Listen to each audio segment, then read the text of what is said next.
All right, everybody. It's the Always Be Cool podcast, hanging out with your hosts, Bobby Kerr, Darren Copeland. What's up, everybody? Today, we have got a phenomenally special guest, right as the season's getting ready to start off for the NFL. The one, the only, the Kansas City Chiefs legend, Absolutely. Mr. Trent Green. All right, everyone, here we go. Born July 9th, 1970 in Cedar Rapids, Iowa. Grew up in St. Louis and attended Indiana University. In 1991, led the Hoosiers over a highly regarded Baylor team in the Copper Bowl. Drafted in the 8th round of the 1993 draft by the San Diego Chargers. Played quarterback in the NFL for 15 seasons. Wow. Right? Only one of 13 quarterbacks, Bobby, in history to have completed a 99-yard pass play. He earned a Super Bowl ring with the Rams and made 2 Pro Bowls with the Kansas City Chiefs. He is currently an NFL analyst for CBS Sports. Married to his wife, Julie. They have 3 amazing kids, TJ, Derek, and Janelle. Chiefs legend and all-around awesome guy, Trent Green. Welcome to the show, man. Right. It's good to see you. Hey, how about that man. intro? How about I that? know, I right? appreciate it, Right? guys. Yeah, We worked hard on that. Couldn't have wrote it better yourself, right? So a That's couple right. things to get started. Obviously, some folks are going to say, what in the heck is Bobby wearing? He's wearing all of his Dolphins gear. Many people don't know that basically you rounded out your career in Miami. And Yep. I actually had a Trent Green Miami Dolphins jersey that Shocker. I know, right? I can't believe it. Yes, supporting our guy. So, yeah, that's why I'm wearing, of course, my Finn stuff is to support 2 of your teams. But, of course, I'm wearing Dolphin stuff like every day. So All the time. I was going to say. All the time. That's your go-to. Let's see. It What do I really wear? is. Dolphins gear. There you go. Yeah. it makes the uniform I call it part of my uniform for sure. Yeah. Hey, Well, hey, the thing Trent, is, now with that number 10 jersey, you can just change the green nameplate to Hill. You Right. know, and exactly. yeah. I wasn't going to bring it up. I mean, That's all right. I thought that the Dolphins should have retired your jersey so Tyreek Right. couldn't wear it. But That's Hey, right. hey, That's right. Trent, just a quick question for you, man. Do you find it creepy at all that your neighbor out by the lake leaves like one of Come your football on. cards on your windshield wiper? Come on. Here we go. Here we I go. wouldn't say creepy. I mean, it's happened before. Sometimes you come out of stores and somebody will leave a note in your windshield, stuff like that. So it was all in good fun. He left a card, signed it, And it was what for my cre- nephew. what It was for creepy my is that he 10-year-old followed nephew. up. Right. It'd be creepy if it was for me, but it was for my 10-year-old nephew. So I that's know. pretty cool. Yes, it Yeah. was. Yes, it was. Yeah, right on. Well, cool, man. Well, we're going to jump right in. We got lots to talk about. Man, right. football season starting, obviously. You are an analyst for CBS. Tell us a little bit what you got coming up on the docket with your schedule, because you're about to hit the gauntlet for sure. Yeah, this is an exciting time of year, especially with the NFL about to kick off. For me, week 1, this is my 9th year with CBS.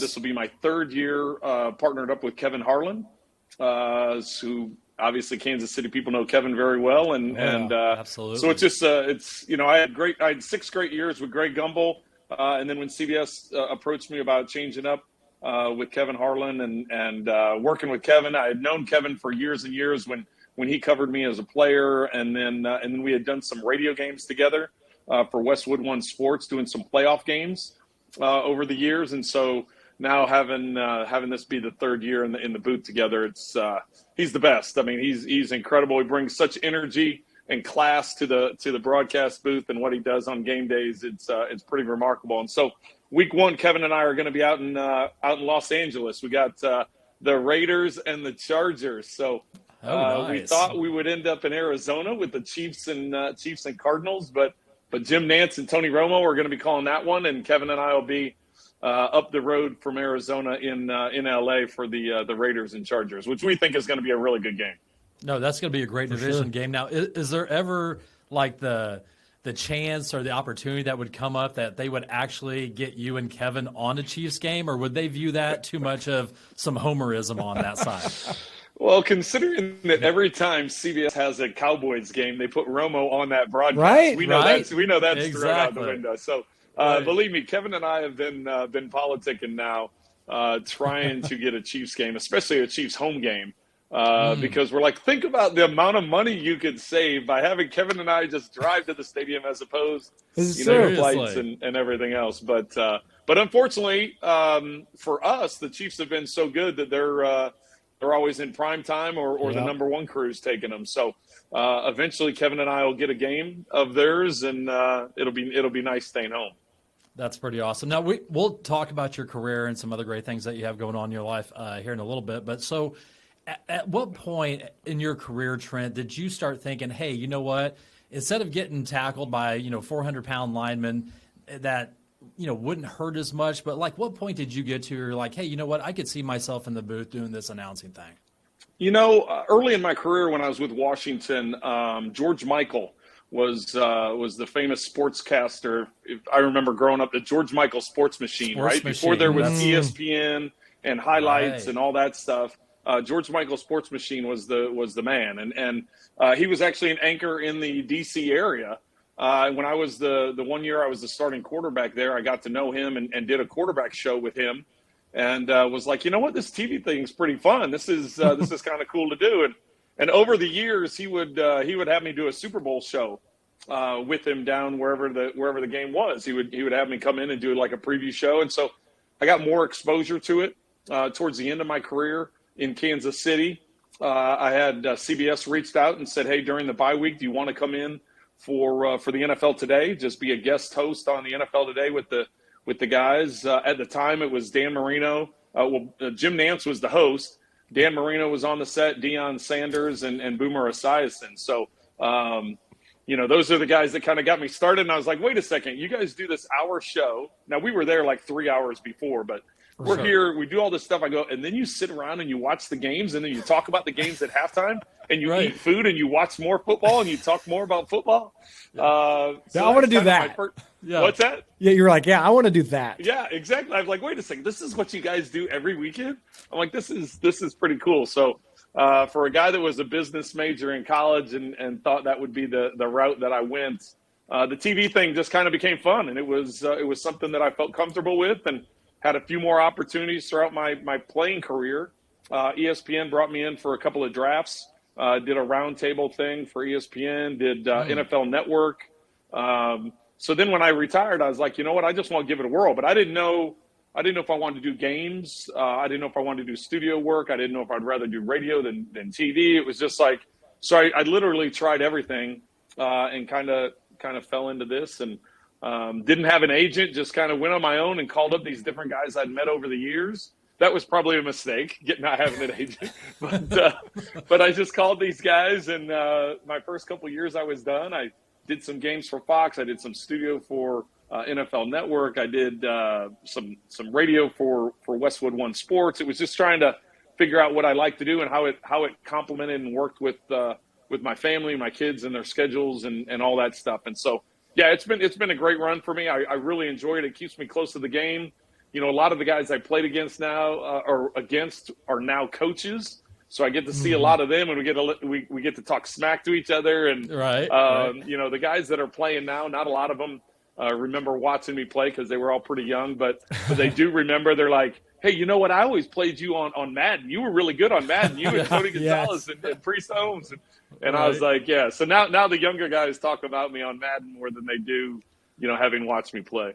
That's great. Well, I'm sure it taps that passion of, being out of the locker room these days, but still being around the game that you love. Like you said, to be able to talk smack with the guys and fulfill a little bit. So, you know what? A lot of people, Trent, I don't think they realize the amount of homework and prep that you have to do. So take a second, and let's say you have a Sunday game. Peel back the curtain here. Let's peel back the curtain and give everyone kind of a view of, okay, you have, you're going out to L.A. week one, right? How many days beforehand do you go out, and then how many meetings and prep that you have to lead up until that? Because we know how much you have to do for a little podcast like ours. So for a major broadcast of an NFL game, that's a lot. Yeah, it is. And I didn't really know when I got into it how much work was going to go into it. Everybody has their own routine. Like I know the guys on different crews that handle their preparation differently. I try and approach it like I did as a quarterback. The one thing I don't want to be is on air and not be able to answer a question or fill it in. So I'm like over prepared every week, and that's just me. I'd rather be over prepared than just sitting there, not knowing what to say or saying something wrong.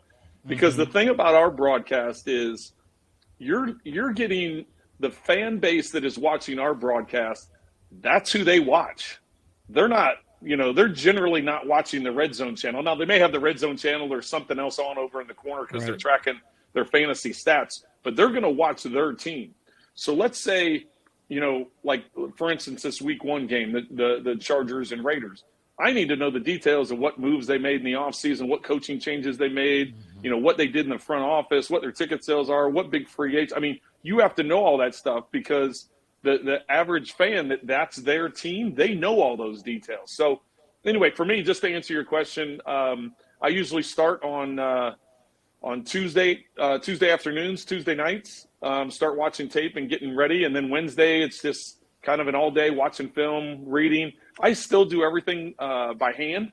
I know a lot of guys in my business, they have other people make their boards, or they have computer generated boards that they try and put together. What I do is I'll put together folders where the top half is one team's defense, the bottom half is another team's offense. So I kind of have them when those units are on the field, I've got that in front of me. So if I need to reference it, I can. And then I have just different notes on the other side of that, stats, schedules, coaches, GMs, history with the organization, any kind of big numbers or stats or anything that I think is important for the game. I do it all by hand throughout the course of the week, starting on Tuesday night. And I'll go back and watch a couple of games, like the previous week's games. I'll go back, like, for instance, this week's game, because it's the first game of the season. You don't get a lot out of the preseason games. I'll go back and watch last year's games, even though the coaching staff for the Raiders is different. They had an epic game there at the end of the season where if they tied, both teams were going to make the playoffs, and they ended up going to overtime. I mean, there's a lot of crazy things that we can talk about in this first game. So, there is a lot of preparation that goes into it. But as I said, I'd rather be over-prepared than not prepared enough. Sure. So you mentioned that you, leading up to this current career that you've got full-time, you had done a little bit of draft stuff. You had done some live game. You kicked the tires on the studio portion. Was there an audition process? What was that like for you to get into this role?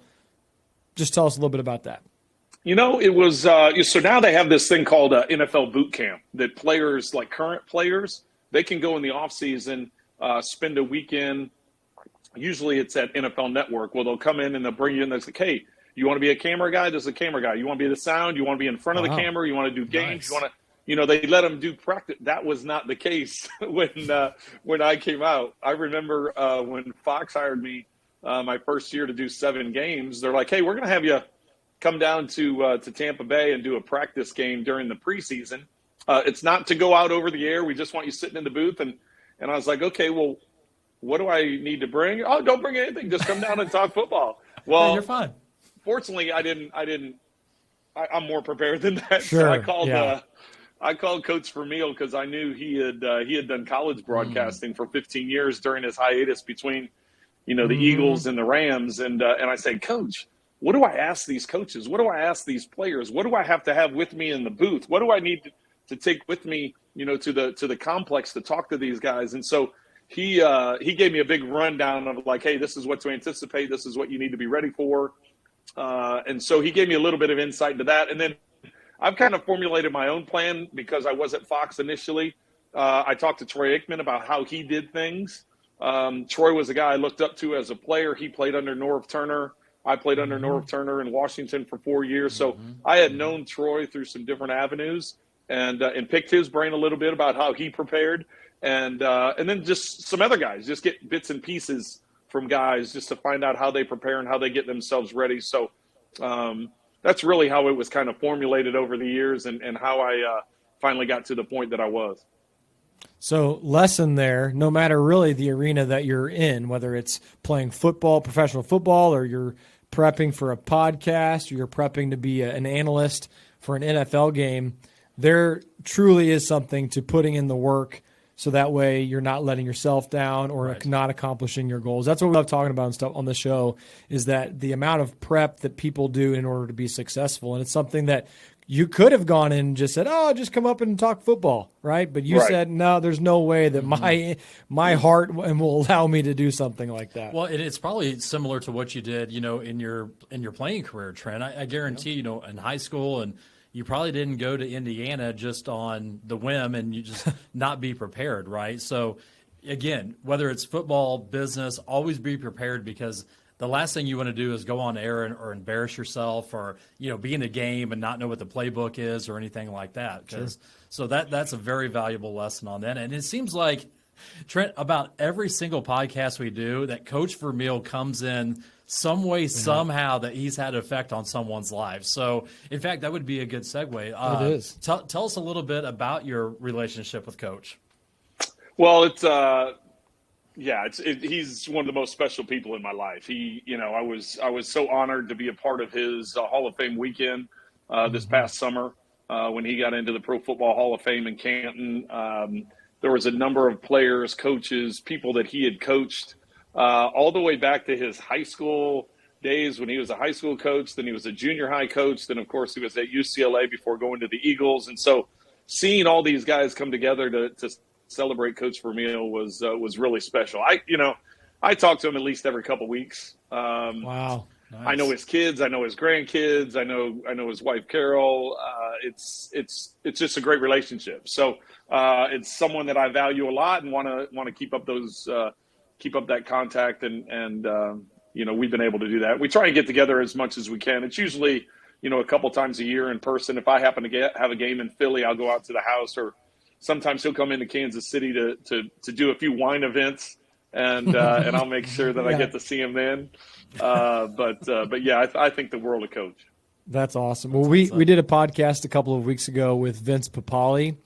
And, yeah. And so he was on the show. He's not lacking any energy, Bobby. He does not lack any he's energy. not. Yeah. No, he was really quiet. We had to pull, answers out of him, Yeah.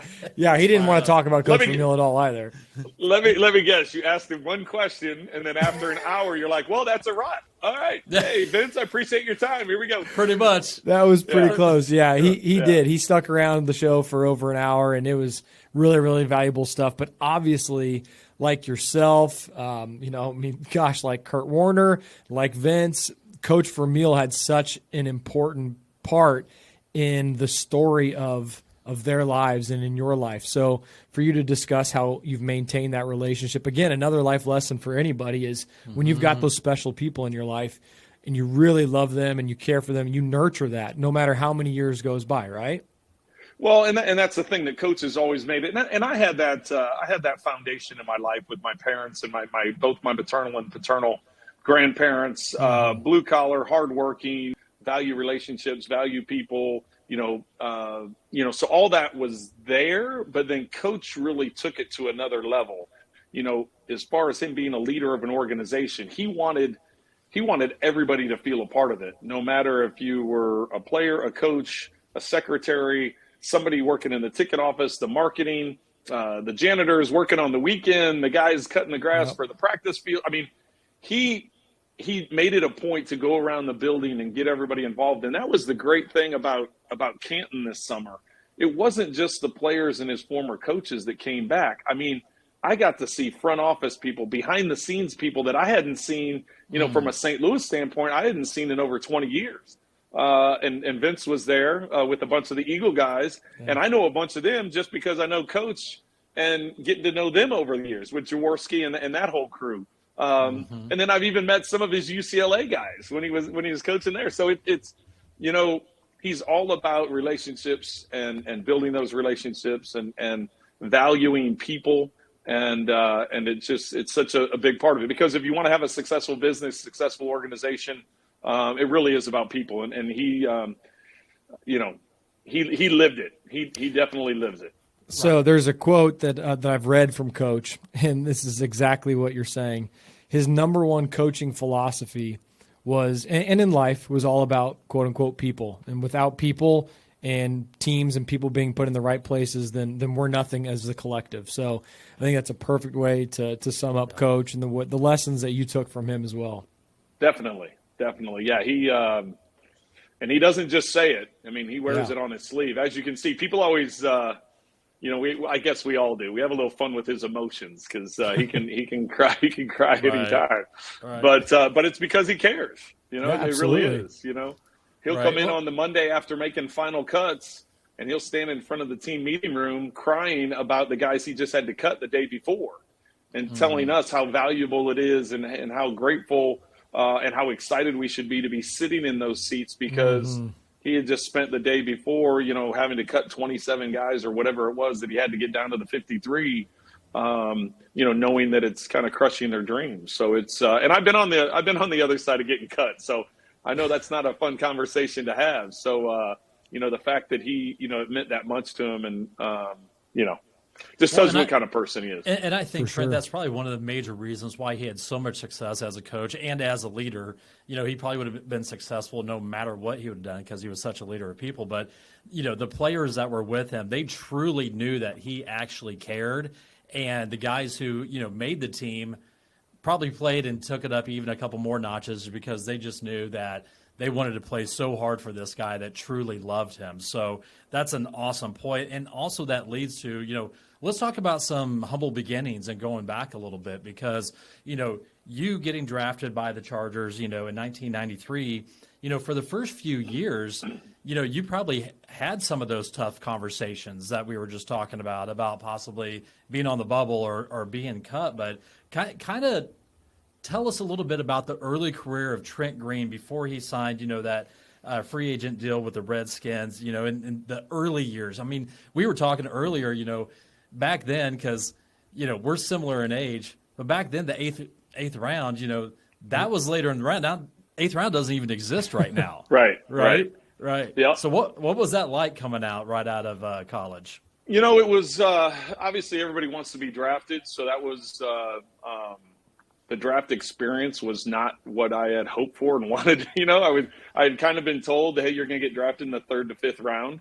That was the year that Drew Bledsoe went first, Rick Meyer went second, and Rick Meyer. Yeah, so they those were the top two guys, and we were Mark Brunell was in that draft, and Gino Toretto was in that draft. Elvis Gerbach was in that draft. There was a few of us that we thought, we're all going to be kind of in that 3rd to 5th round, and then next thing you know, the draft is coming to an end, and San Diego made a late trade. I was actually the third to last. I was 222nd out of 224 people drafted, and I thought I was done. I thought I was just going to be a free agent. And then all of a sudden, San Diego made a trade with San Francisco, I believe, to move up to grab one of the last spots in the draft because they had known there was 3 teams that came in and worked me out prior to the draft. And so Bobby Beathard made the trade so that he didn't have to get into some kind of bidding war as a free agent. Not that it was going to be a lot of bidding, but some kind of bidding war to get guys at the end of the draft. So, yeah, I went to San Diego, enjoyed that first year. Loved it, but then got cut the second year. Was out of football, went to Canada. I knew I was a short fill-in that second year. The guy that was the starting quarterback hurt himself with like 3 games to go. They said, you may be here for 3 games. You may be here through the rest of the season. We know we're going to make the playoffs. We got to move our backup into being the starter. You're coming in to be the backup to him. And, the starter came back and was ready for the playoffs. So I was cut after 3 weeks up there. But in that time, between my first year and second year, you mentioned Julie and I being married. It's we've been together since college, and we got married after that rookie year. And so it was a tough time, right? We move in a U-Haul out to San Diego, then a few months later get cut, and we moved back to Indiana just so I could continue working out. Like I said, I got my degree in business. She was an education major, high school teacher. So it's like, okay, do we move on with our lives and just, hey, I gave it a shot? She knew that I wanted to keep trying. I knew I wanted to give it one more chance. So we agreed, hey, you know what? Try and get into another camp. If it works, great. If not, at least you say you gave it another chance. So I just continued working out. After I got cut in the CFL, I came back to IU. I was just hanging out. Any scout that would come through to watch tape, I was like, hey, you want me to throw for you? Hey, can I sit here and watch tape with you? Hey, I called, Jacksonville and Carolina were the 2 new franchises. I called them and said, hey, can I come work out for you? I heard you're signing some guys. I'm on the street. Nah, we're good. We're good. We're okay. I'm like, Wow. wait a second. you don't even have a roster yet. You know what? You know, like work me out. They wouldn't You're even an work me out. expansion So, team. I know, exactly. Wow. So I just, I hung out around the football facilities and just bug people. And I was like, hey, if you don't want to work me out, can I sit here and watch film with you? At least we can talk football and that kind of thing. So, that's what I did. I just bugged enough people. And then when the season ended in 94, the 95, I went and I had some interest from the 49ers. I had some interest from the Chiefs, and I had interest from Washington. And Washington was the team I had the most. Norv Turner had worked me out when he was with the Cowboys. He was the head coach now in Washington.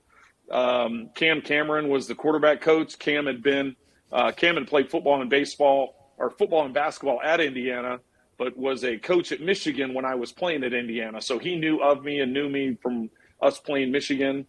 So it was a good fit. They offered me a contract, and so I went there, and I was the third there for 4 years. And then in that fourth year, Hostetler was the backup. He got hurt. Then Gus Frerotte was ineffective in the opener, and they're like, hey, I remember Norv, we're in the third quarter of the opening game against the Giants, and I was on the headset, so I was kind of grooming myself to be a coach because I had been on the headset in San Diego the 1 year. I had been on the headset all 4 years in Washington. At the time, the coach to quarterback thing was new. So initially in San Diego, I was the guy doing the signals because there was no verbalization of plays out. There was no receiver in the helmet. And then, so that was a little job security. I made up all the signals. So I'm like, you can't get rid of me. I know all the signals. I made them all up. Right, That's brilliant, by the way. Exactly. Hey, when I was in Washington, I was so grateful to be back in the NFL. I tell this story all the time. My first time in Canada, it got cold. I went up and I said, hey, I need long sleeve shirt and some socks, something, and then then the next day there's like a bill in my locker. And I'm like, wait a second. $12 for socks and like $40 for a long sleeve, and they're like, yeah, this in the NFL, you get charged for all that stuff. Oh my gosh. So, I was like, okay.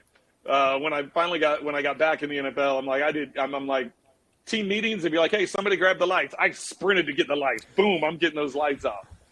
Coach, Norv Turner, he liked jalapeno bagels. Guess who had jalapeno bagels anytime he wanted them? I knew all that stuff. I'm like, hey, the more you can do to keep the job. So, I did anything and everything I could to keep the job. So I did the signals. I thought I was going to be a coach because I was just kind of grooming myself that way, the way I studied tape, the way I prepared.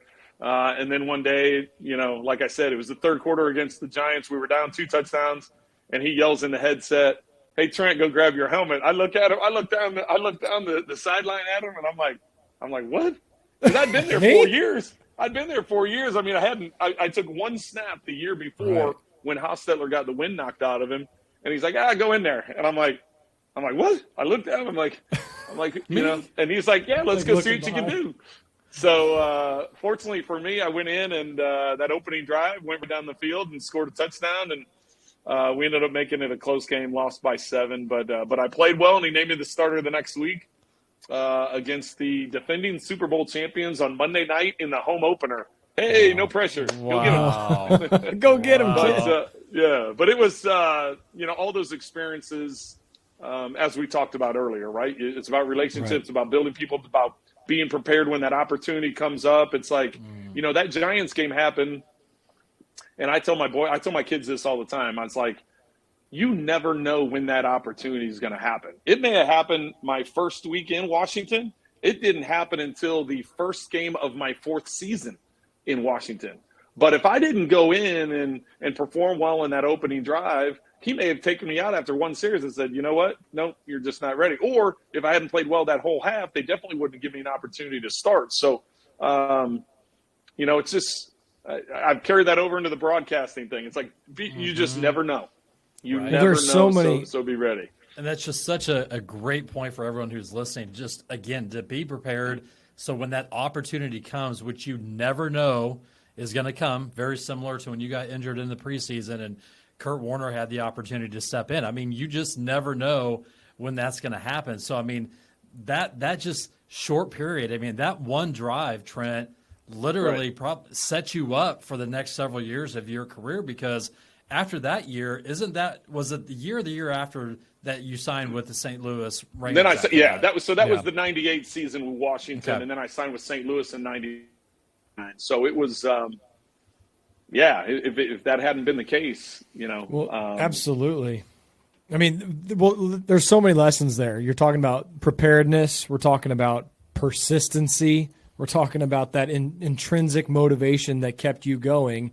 If you don't stay as persistent as you were, right, or if Julie isn't also your partner at the same time saying, no, this is your dream, you can do this, let's go back to Indiana so you can train, and you literally saying, hey, I'm here to try out, who wants to come hang out, I'll throw footballs, oh, by the way, can we just sit and talk football while I watch film? Right. That is not something that most people would take it to that level, but because you were so fired up and passionate and you were so clear on your vision on what you wanted to accomplish, I think that's the lesson for everybody to take away, whether you're going to a meeting and the meeting doesn't work out because somebody doesn't show up that you were expecting, right? What do you do about that? You turn lemons into lemonade, right? Be relentless, right? Be relentless. We always talk about being relentless. Absolutely. Yeah, exactly. And even if, there's 2 NFL teams that don't have rosters yet that need to be filled out, and you go ask them, you still be relentless even when you get turned down by that, right? I mean, that's an amazing story right there. So yeah, I liked reminding them years later. I was like, I was the guy that, of course, they don't remember the phone call because I just cold called them. I just, hey, this is Trent Green. I played in Indiana a couple years ago. Can I come down and retire? And they're like, no. So when I brought it up, because I know the one guy I talked to specifically at the time, he was the assistant GM, and they didn't have that many employees for the Carolina Panthers, and so I told him, I'm like, I called you one time. He's like, what? I'm like, yeah. I'm like, you wouldn't even look. You were just a guy. Yeah, you were just a guy. Guy on the street, right? Yeah, so at that point he needs to be in complete denial for you didn't call me for his safety and No his kidding. future career. Well, before we pivot, probably move on to the next phase, right, of the career in the Rams and the Chiefs. There is a quote that I've read that you said, and it's all talking about your kind of path and your career arc, and it was, quote, I probably took more positives out of it than anything, and it's probably made me a better person and player.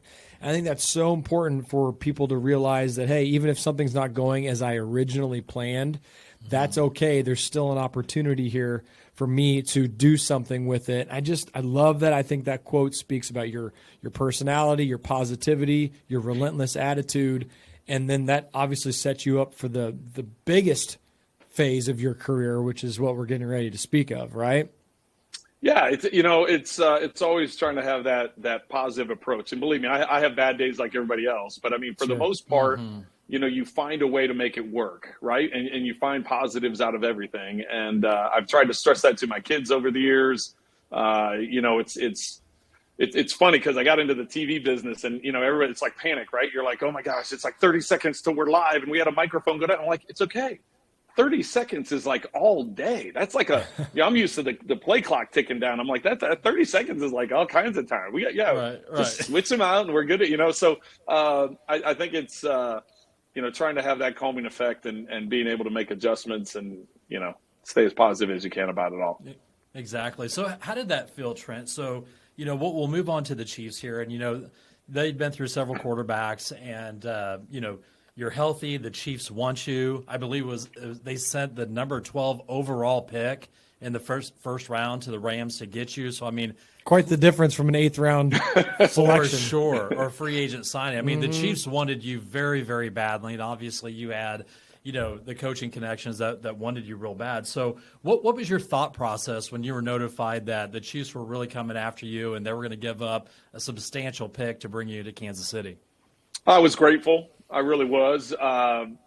Fortunately for me, Coach Vermeil had decided to come out of 1 year of retirement or re-retirement, I guess. And he had talked Carl Peterson into looking at me. And in the 2000 season, the Rams, we had played the Chiefs, and I was the backup to Kerr. Kerr got hurt in that game right before halftime. He tried playing in the third quarter. I ended up coming in and playing. I played really well. We ended up losing. The Chiefs ended up winning that game, but I played well. So I think that had something to do with it. I think Carl remembered that outing, and Coach Vermeil, like I said, kind of was the one spearheading, bringing me over and trying to build things around what we wanted to do. Al Saunders coming back as offensive coordinator for the Chiefs, and that's right. He had been a longtime receiver coach with Marty Schottenheimer, and had been the 2 years in '99 and 2000 with Coach and with Mike Martz in St. Louis. And he came back to be the offensive coordinator. So there was a lot of pieces in place.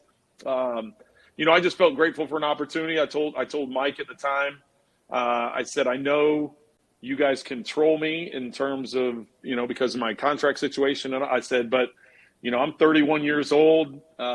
So Cam was my quarterback coach for 2 years in Washington. Mike was my quarterback coach for my last 2 years in Washington.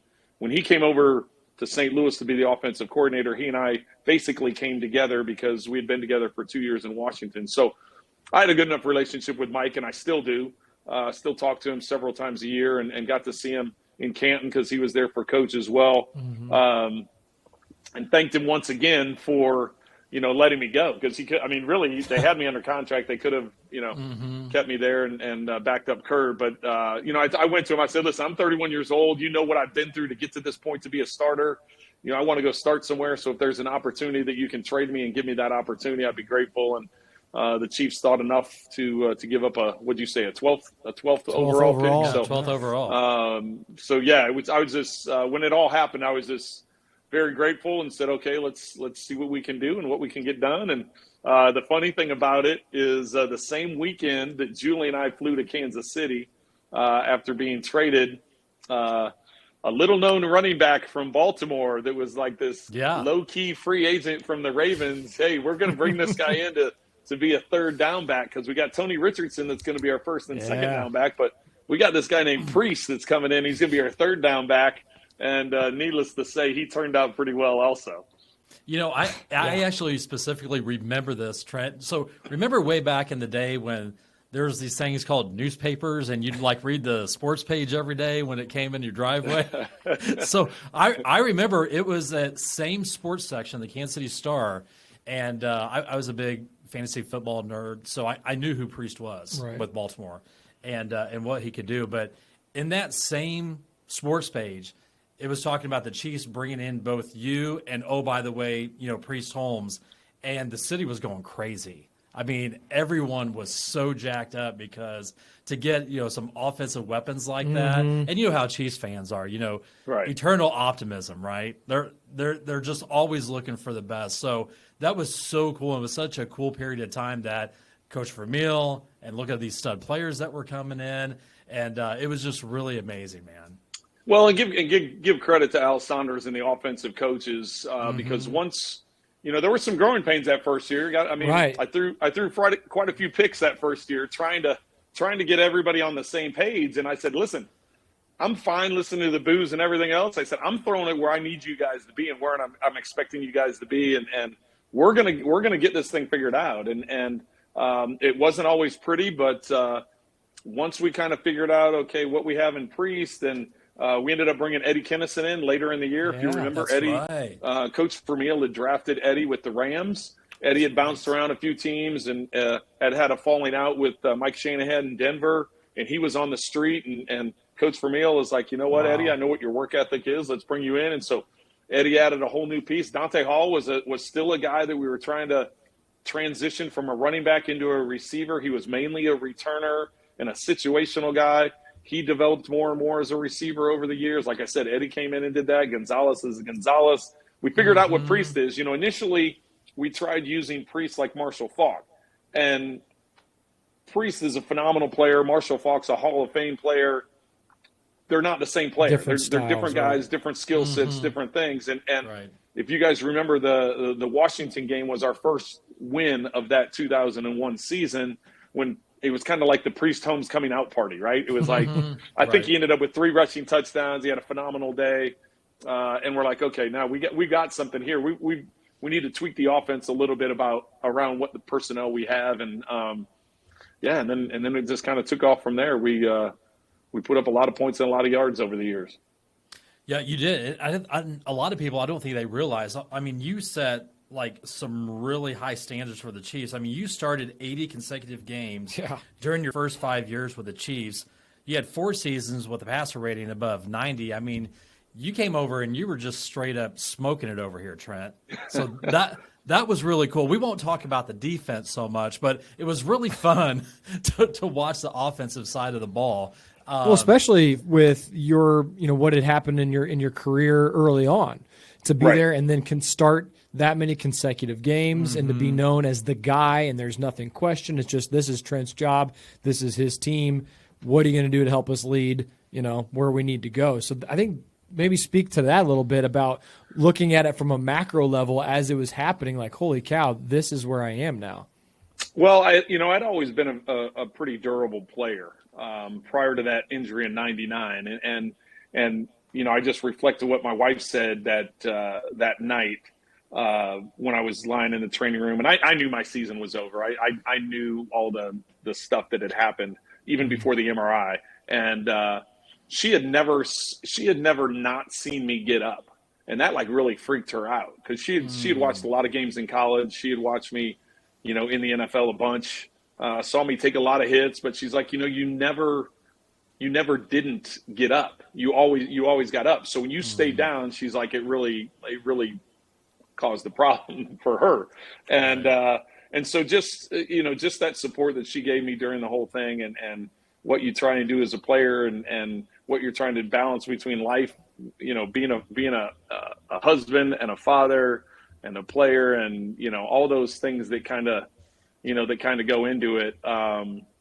It's a balancing act. And, we had a great run here. I always, because of the injuries that happened at that point in time, prior to the concussion, and I know we haven't gotten to that point in 2006, I took a lot of pride in being there and showing up every Sunday, being ready to go.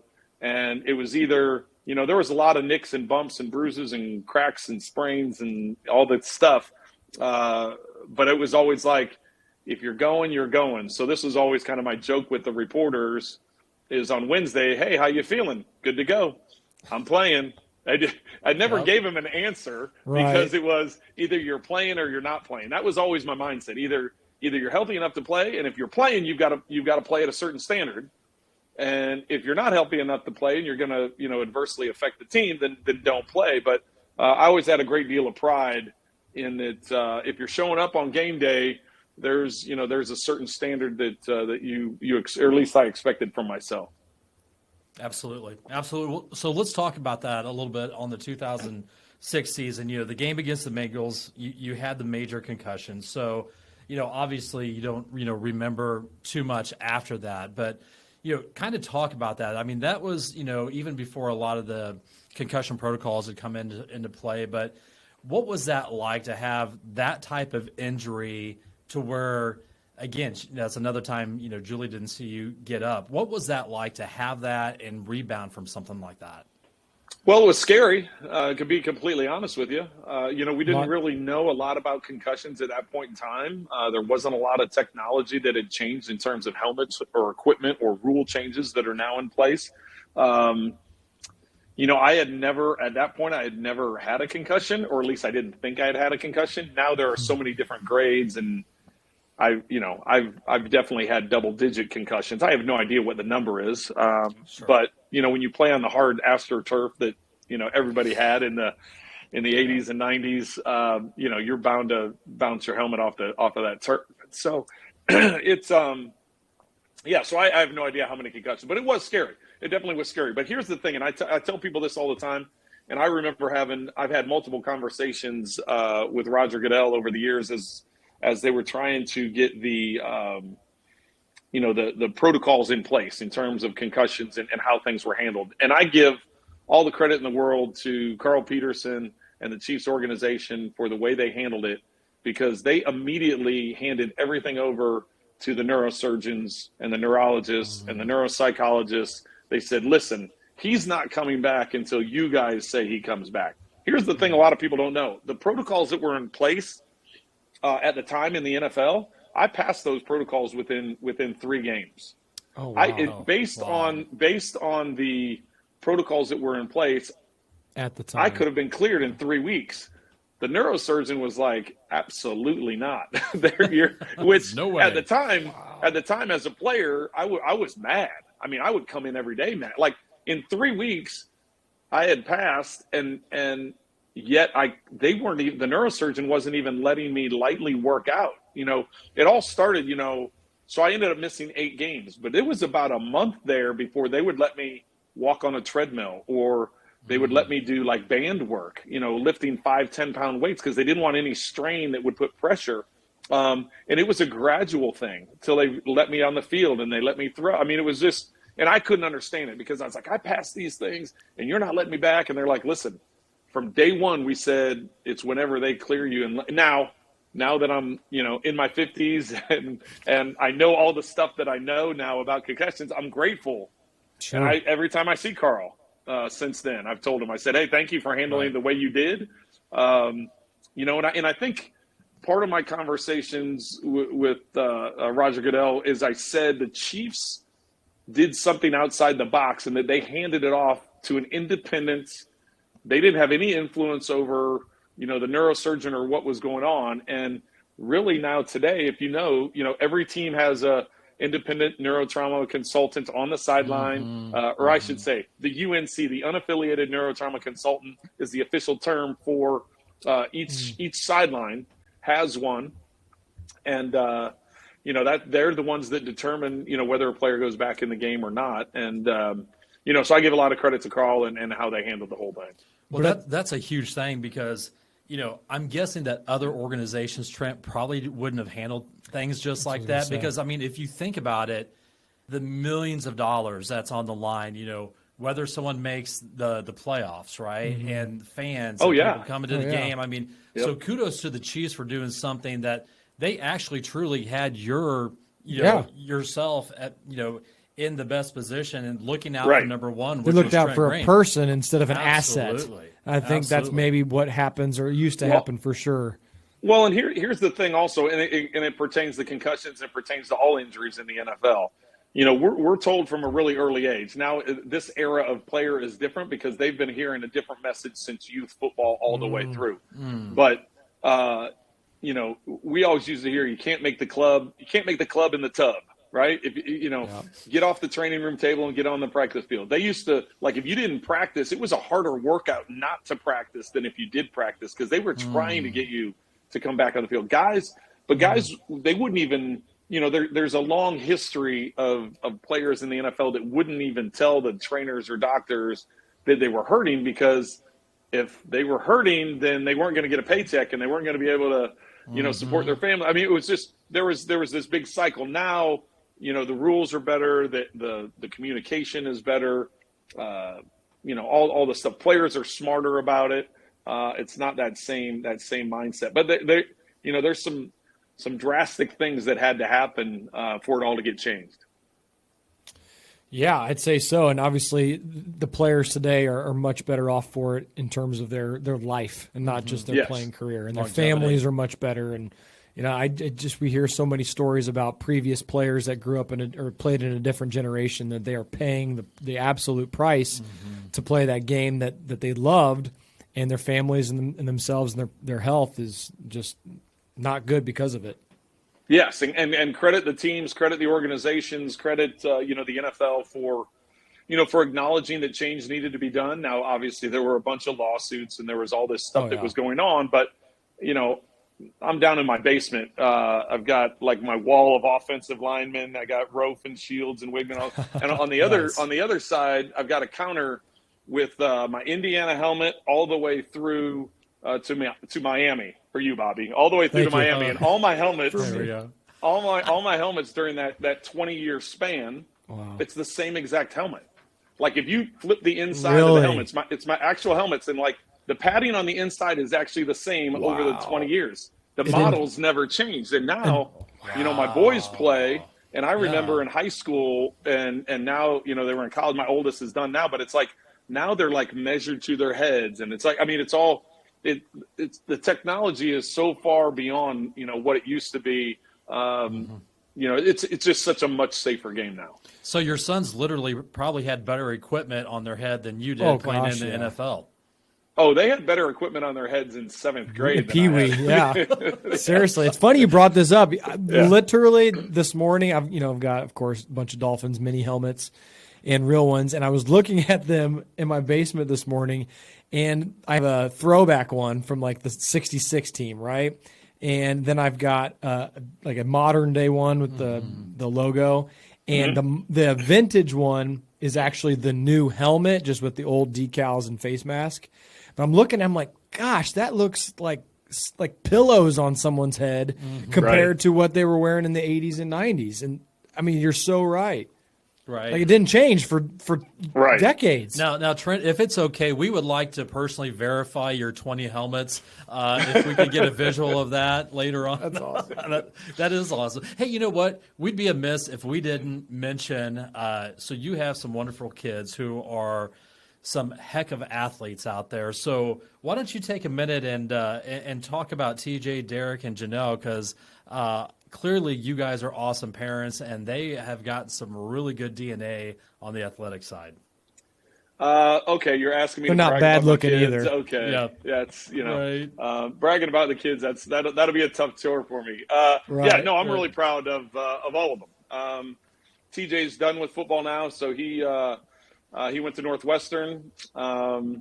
He ended up playing 6 years up there because he had a medical redshirt year. Well, he had a redshirt year and then he had a medical year. He injured his foot really bad in a game, but yeah, he's doing great. He starts work this week. He's going to be a financial consultant for Ernst & Young, and Nice. our conversations are a little bit above my head because he tells me the different things that he does. And, Is he going to manage Is he going to manage the family's money? No. No, not so much. He's more into so his last degree. He ended up leaving with 3 degrees. He had two grad degrees and an undergrad degree, and his last degree was in data analytics. So he loves crunching numbers and problem solving through numbers and figuring out how to streamline. So Ernst & Young, he's going to do like mergers and acquisitions, and that's he'll come in and here's the stuff at our company. How can we make it better? And he'll do it from a number standpoint, data analytics standpoint. And then Derek, our second son, he just graduated from SMU. He played football down there. He got his degree in finance and is now getting an MBA at Long Island University, which is an FCS school. So he's got a couple more years of eligibility. So he's playing up there, and he's like, "What do you think?" It's a smaller school. I'm like, if you want to keep playing, because when it's done, it's done. It's not like other sports. You can continue playing football when you're done. It's over. So he's going to do that. So he gets underway. They had one game. They've had one game already, and school starts up this week as well. Very proud of both those guys. And then our daughter Janelle is a junior in high school at Blue Valley North. And she's a volleyball junkie. That's pretty good. That's Pretty where good one too. Yeah, rumor has it going. rumor has it she's kind of a stud there, Trent. She well, the boys like to say that she's the best athlete in the family, and I'm like, well, What about your dad did play. I'm like, but she doesn't really. She loves volleyball, and that's when we're done here. That's where I'm heading to the court. She's got a couple matches tonight, and Blue Valley North won state last year. It was their first state championship in volleyball, and she does the club scene and all that stuff, and she's been very fortunate. She just committed to the University of Cincinnati to play volleyball in a couple years when she graduates. So getting that done, and we're excited. We think Cincinnati's a great program, great coaching staff. And we're excited they're going to be joining the Big 12, so we'll have some away games that are close to us here in Kansas City. Great. And That's great. I'm proud of all three. I can talk for hours and hours about them if you want to. Right. That's awesome. Right. That's very cool. That's very cool. So let's talk a little bit about what you and Julie do on the philanthropic side here in Kansas City and elsewhere. So obviously you guys are very, very involved with the Trent Green Family Foundation. Is that the name of it? Yes. Yep. We had that for a long time when I was playing. We did a number of different charity events and then supported different causes through that. Yes. Through that, yep. So obviously the Ronald McDonald House charities, which doesn't your golf tournament still benefit that? So we just did our what was it? 12th year that we merged and had our I was at the end of my playing career, sponsorships they go away when you're not playing. That's shocking, right? It's like weird how that happens.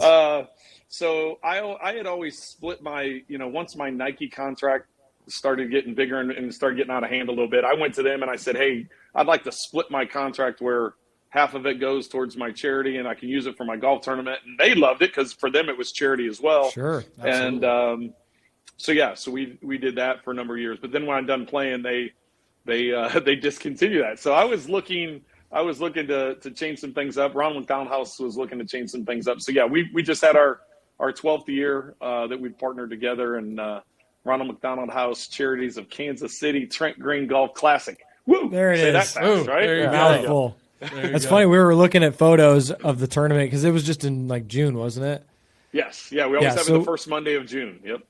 Oh, that's right. We were looking at pictures of the last one, and I think like one of the headlines on the website was celebrities are back this year, right? So I'm assuming that's in reference to COVID, and didn't have too many celebrities or guests at the tournament in the last couple of years.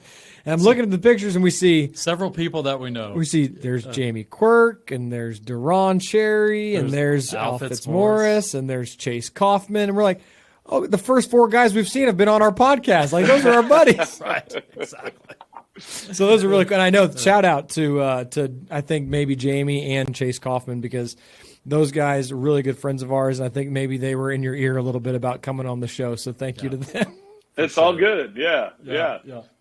Just some That's guy awesome. that kept showing up on my doorstep at the lake. I don't know. Exactly. He's Hey, what was it about that persistency thing? Exactly. Exactly. Bobby's out there with his binoculars just come going, on. maybe Trent needs to put gas in his wave runner and I'll just show up magically when that happens. The funny, now that you say that, the crazy thing is we went out a couple weeks ago and I was like, I'm pretty sure I need to add gas to these wave runners. And the next thing you know, like, my daughter's like, they're full, Dad. I don't know how they ended up full. That's awesome. Love it. Love it. Man, well, I'll tell you what, this has been awesome, Trent. We appreciate you so much. We know you're a super busy guy, man, and you've got a full slate coming up, pretty much over the next 6 months. So we want to be mindful of your time, and man, thank you so much. With your upcoming schedule. Before I get out of here, yes. I don't mean to cut you off, but before I get out of here, I got to let Bobby know that I've got the Dolphins coming up, week 2. Week 2, Miami at Baltimore. Baltimore. Yeah. Heck Miami yeah. at Baltimore.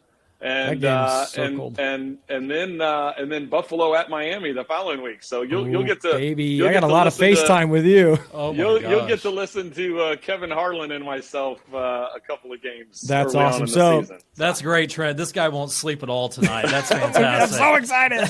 No, it's funny. So, we go down for a couple games a year down in Miami, and obviously we're not going to go to Baltimore. I'm not going to that Buffalo game, which is cool because now I get to watch you call the game.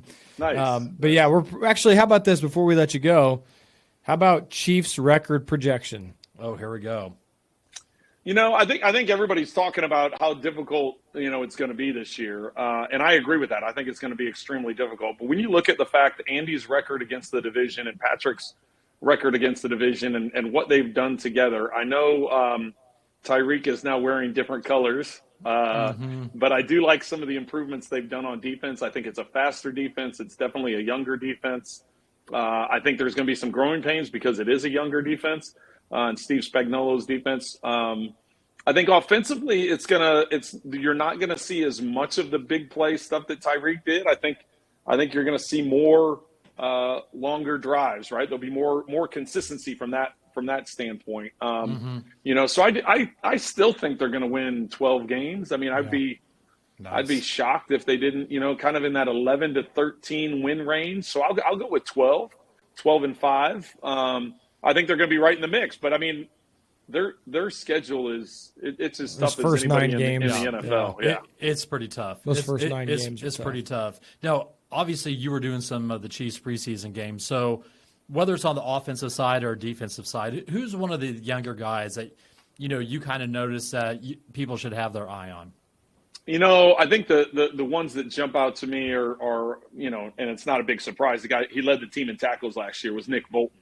But if Willie Gay can stay healthy and if Nick Bolton stays healthy, those two, the speed that the two of them have, that's a real. I mean, that's a difference maker. We talk jokingly with Bobby about Tyreek's speed, right? And it's like, Tyreek's a difference maker because of the speed. But I think that's going to be the biggest thing. If you get the guys up front, and I really like their defensive tackles. I think Chris Jones, everybody knows is one of the best defensive tackles in the league, and he's better at tackle than he is at end. And now all of a sudden, Frank Clark's lighter and faster and healthier. It's I just think it's going to be a faster defense. So for me, it's the two linebackers. I think Bolton and Gay, I think, are going to be outstanding. And I think Juan Thornhill is going to have a big year. I think he's going to benefit a lot from Justin Reed being back there. I think Juan being 2 years removed from that ACL injury, having gone through that myself, I know a couple years after it's much better than the next year after. So those are three young guys. So Thornhill, Gay, and Nick Bolton are probably the three guys that I'm excited to see on that defense. I like it. I even like it more that you picked out three defensive guys than the offensive guys, right? Yeah. Once you have Patrick Mahomes, you can kind of fill in around that, but. To hear that about the defense on the defensive side, that's pretty cool, man. Now, I know you've done your research because you got them in week 2 and 3. Quick Dolphins projection on record. Wow. Well, I was, we could go on and on another podcast about this. I'm with the whole Brian Flores thing and how that all ended, and now with McDaniel being there, and he's an offensive mind guy, and their defense was really good a year ago, and they've got a lot of those guys back. So I still think it's Buffalo's division. I just think Buffalo is just incredibly talented, and that game against Kansas City in the playoffs, I tell people all the time that's one of the greatest football games I think I've ever seen. Especially the final few minutes. But that literally, when I see Josh Allen, I'm just going to be like that. I mean, the game that he had, he didn't deserve to lose that game as well as he played in that game. But back to your question, I think Miami will finish second in that division. It'll be interesting to see, what New England's able to do without Josh McDaniels and how they're going to do offensively. How Mac Jones has come back in much better shape, so he can be more durable this year. It's hard to count out Belichick anytime, but I tend to think the Dolphins will finish second in that division, and they'll be right there at their end to try and make a wild card spot. But as you know, Bobby, it all falls on Tua's shoulders. It does. We'll see. How is Tua going to do? Because he's got some weapons around him. Yep, no excuses, that's for sure. Before we let you go, Trent, anything else that you would like to promote or tell the listeners of what's going on? Anything that you've got going on, charity-wise, charity or business or anything like that? No, I appreciate that opportunity. We do a lot of work with Children's Mercy Hospital, do a lot of work with Ronald McDonald House Charities. We started.